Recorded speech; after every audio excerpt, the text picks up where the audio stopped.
Converso agora com o Marcos Moreira, que é sócio da Garten Capital, que já está aqui comigo. Marcos, muito bom dia para você. Bem-vindo aqui à nossa programação, meu querido. Bom dia, Débora. Bom dia a todos. Marcos, vamos lá. Ibovespa supera os 160 mil pontos. No início do ano, falar de 150 mil pontos já era otimista demais. Agora, de 150 para 161 mil foi um passo mais do que rápido. Qual que é a combinação desses fatores, né, que explicam esse rally nesse momento, Marcos? E é muito mais macro lá fora? É expectativa de juros menores por aqui realmente? Porque a gente tem, apesar, né, do conservadorismo, do tom hawkish do Banco Central, parte do mercado ainda acreditando em Selic já começando a diminuir em janeiro. É fluxo estrangeiro, é tudo ao mesmo tempo. O que explica esse baita otimismo do Ibovespa?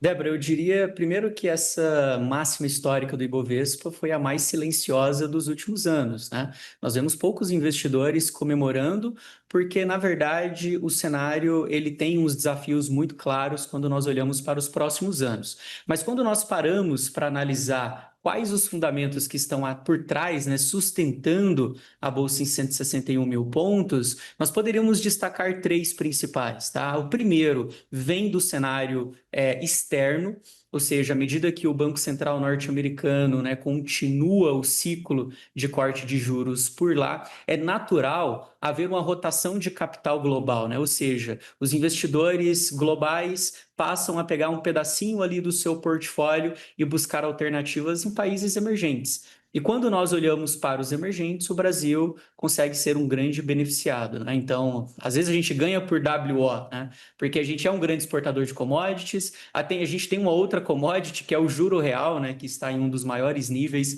dos últimos anos. Então, isso acaba beneficiando esse fluxo de capital vindo para o Brasil. Claro que esse fluxo ele é relevante, mas ele ainda é modesto, tá? Mas ele já vem tendo aí a sua contribuição nesse resultado dos últimos meses. Um segundo fator é doméstico, né? É de fato o início do ciclo de corte de juros no Brasil se aproximando.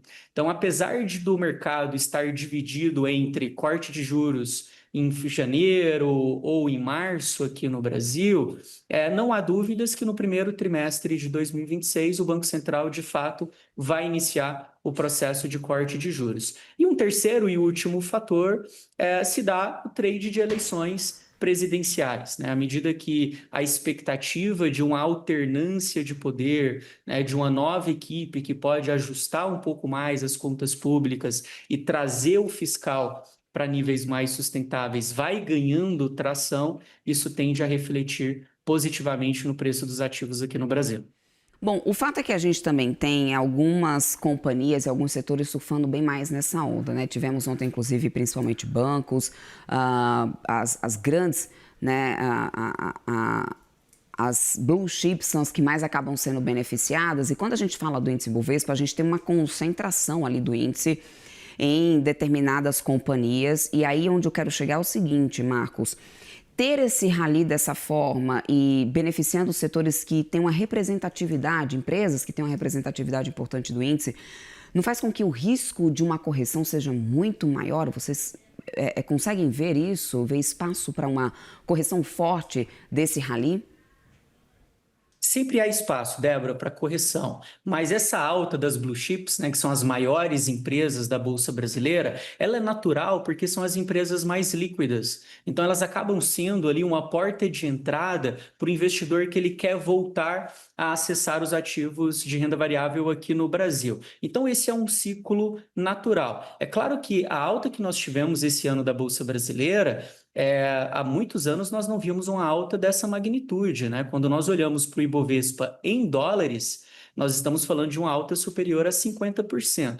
Então, é natural que pode haver em algum momento realização de lucros, ou seja, os investidores que surfaram essa alta começam a se desfazer de algumas posições e colocar esse lucro no bolso. E segundo, porque o fantasma do fiscal ele ainda não foi embora, né? E esse fiscal ele pode dificultar o processo de corte de juros, esse fiscal pode bater na porta ali do dólar e, consequentemente, os juros juros tendem a ficar mais elevados para tentar segurar dólar e tentar segurar a inflação. E tem uma premissa básica, né? Se os juros estão para cima, a bolsa para baixo.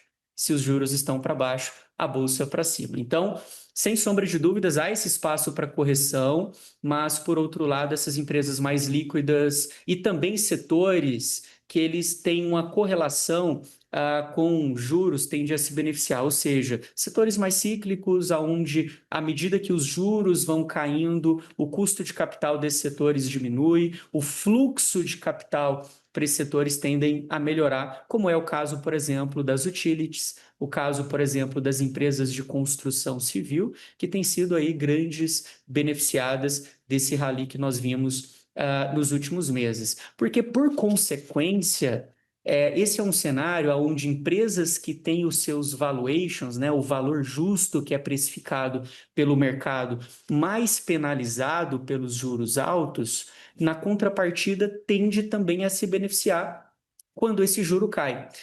Um ponto percentual, para se ter uma ideia, Débora, a menos na taxa de juros tem uma capacidade de diminuir o custo de capital dessas companhias, e o custo de capital das companhias é inversamente proporcional ao valuation, né, ao valor justo, ou seja, quanto menor o custo de capital, quanto mais barato for para essas empresas financiarem as suas operações, mais essas companhias tendem a valer, né? Então, a gente tem olhado para essas empresas com valuations mais descontados, que tendem a surfar muito bem aí esse tão aguardado início de corte de juros aqui no Brasil. Perfeito, eu quero muito agradecer, sempre ótimas análises. Conversamos com Marcos Moreira, sócio da Garten Capital. Muito obrigado, uma ótima quarta-feira para você, Marcos. Até a próxima.